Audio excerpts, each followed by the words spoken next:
सबैजनालाई नमस्कार।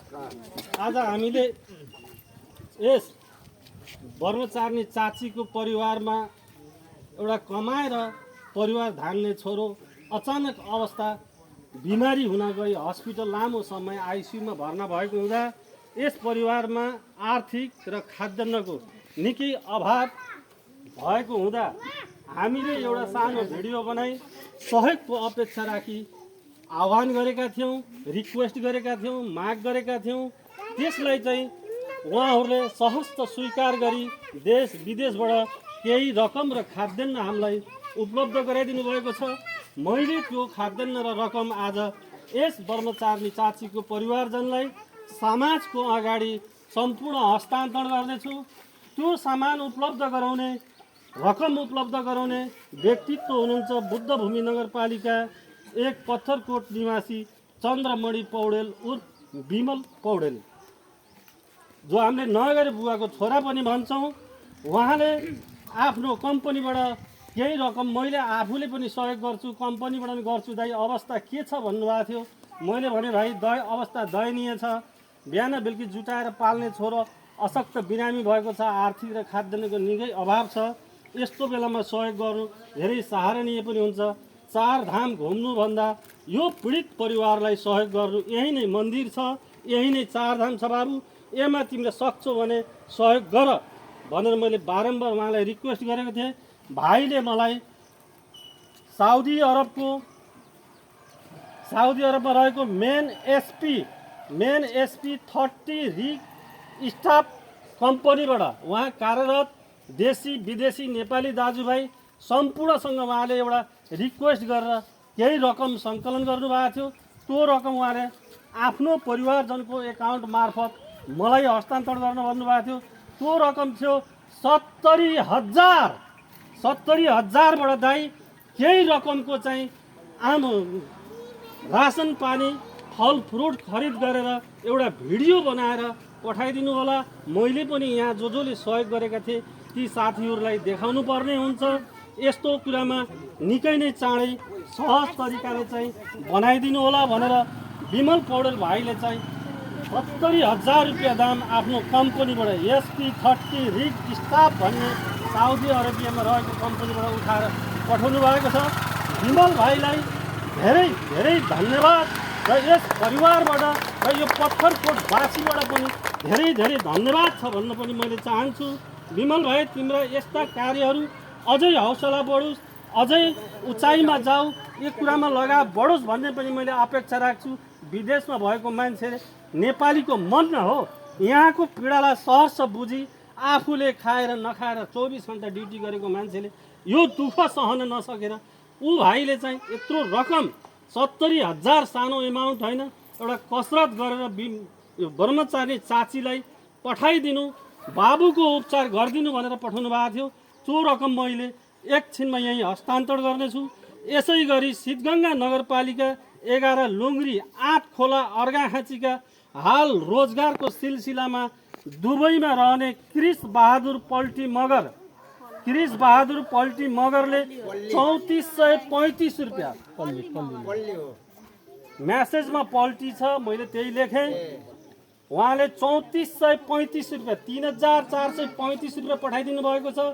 जसमध्ये यही राजु भाइले काम गरेको मैले 1800 तिर्न छ, मेरो सहयोग 1635 भनेर 3435 उहाँले पठाइदिनु भएको छ।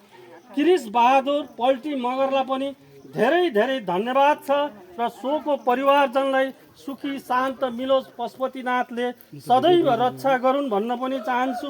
यसै गरी मजुरे डाँडा सामुदायिक वन उपभोक्ता समितिबाट पनि अहिले भर्खरै तत्काल 5,000 रुपियाँ चाहिँ सहयोग पठाइदिनु भएको छ। मजुरे साबाउका अध्यक्ष प्रदीप विशीज्यूलाई पनि धेरै धेरै धन्यवाद छ। लगायत मजुरे साबाउका समिति, कार्य समिति र त्यहाँका उपभोक्तालाई पनि म धेरै धेरै धन्यवाद दिन चाहन्छु। सायद उपभोक्ता र समितिको सहमतिकै आधारमा यो प्रदान गर्नुभएको हुँदा समिति लगायत उपभोक्ताहरूलाई पनि मैले धेरै धेरै धन्यवाद दिन्छु। पशुपतिनाथले यहाँहरूलाई पनि कल्याण गरून्। यसै गरी केही समय पहिला कपिल मुनि साभाउसबाट पनि हामीले भिडियो बनाउनुभन्दा पहिले नै आइसकेको रकम यहाँलाई हस्तान्तरण भएको छ। त्यो रकम छ 10,000 रुपियाँ दाम। कपिल मुनि साभाउसका अध्यक्ष तुलसीराम भट्टराईजीलाई पनि धेरै धेरै धन्यवाद दिन्छु। यस्ता सामाजिक कार्यमा दुखी पीडितलाई मलम लगाउने कार्यमा यहाँलाई सदैव हौसला मिलोस्। लगायत कपिल मुनि साभाउसका उपभोक्ता कार्य समिति उपसमितिलाई पनि मैले धेरै धेरै धन्यवाद दिन चाहन्छु। र यसलाई भिडियो बनाई विभिन्न ठाउँमा रिक्वेस्ट गर्नमा धेरै पहल गर्नुभएका हाम्रा सिद्धगङ्गा नगरपालिका 11 का खिमबहादुर घरती भाइलाई विशेष धन्यवाद दिन चाहन्छु। भाइले विदेशमा भए तापनि टिक्करी र पत्थरकोटलाई एउटै कार्यक्षेत्र र एउटै समाज सेवामा हेर्ने गरेको हुँदा उहाँ भाइको पहलमा पनि 2 पटक रकम आएर मैले हस्तान्तरण गरेको छु। मैले खिमबहादुर भाइलाई पनि यस्ता कार्यमा अझै अगाडि बढ्नुपर्छ भन्ने हौसला पनि दिन चाहन्छु।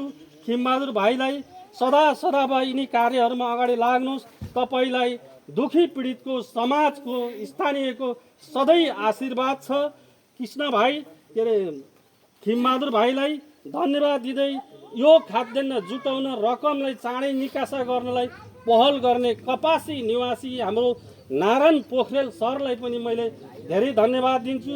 यसै गरी रकम लिएर आउँदा यहाँ हस्तान्तरण गर्नलाई विमल पौडेल उर्फ चन्द्रमणि पौडेलकी श्रीमती अर्धाङ्गिनीलाई पनि मैले धेरै धेरै धन्यवाद दिन्छु। यस्ता कार्यमा यहाँहरूलाई सधैँ हौसला मिलोस्, सहयोग मिलोस् भन्न पनि चाहन्छु। यो रकम खाद्यान्नको रकम 23,520 रुपियाँ हुन आएको छ भने नगद रकम अहिले हामीले 54,950 रुपियाँ हस्तान्तरण गर्दैछौँ। सो रकम मैले यसै स्थानीय पूर्व जनप्रतिनिधि सदस्य आदरणीय व्यक्तित्व शिक्षक शिक्षा प्रेमी अभिभावक पनि हुनुहुन्छ पत्थरकोटको श्री रामप्रसाद बेलवासीज्यूको हातबाट हस्तान्तरण गरिदिनु हुन मैले हार्दिक अनुरोध गरेँ।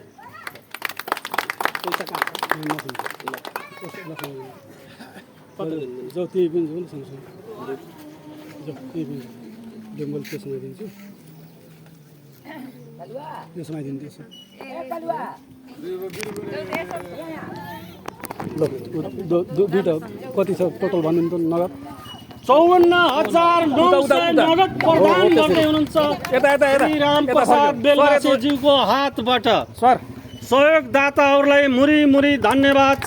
चन्द्रमणि भाइ सधैँ प्रगति होस्। खिमबहादुर भाइ तपाईँलाई विशेष धन्यवाद छ। यो पहल गर्ने नारायण प्रसाद पोखरेलज्यू कपासी निवासीलाई पनि मैले धेरै धेरै धन्यवाद दिन्छु। र यस कार्यक्रमलाई शोभा बढाइदिनु हुन यस स्थानीय जनताहरू उपस्थित हुनुभएका आमा बुवा दाजुभाइ दिदीबहिनीहरूलाई पनि नमन गर्दै धन्यवाद टक्राउन चाहन्छु। हस्त जय हो, शीघ्र लाभको स्वास्थ्य कामना।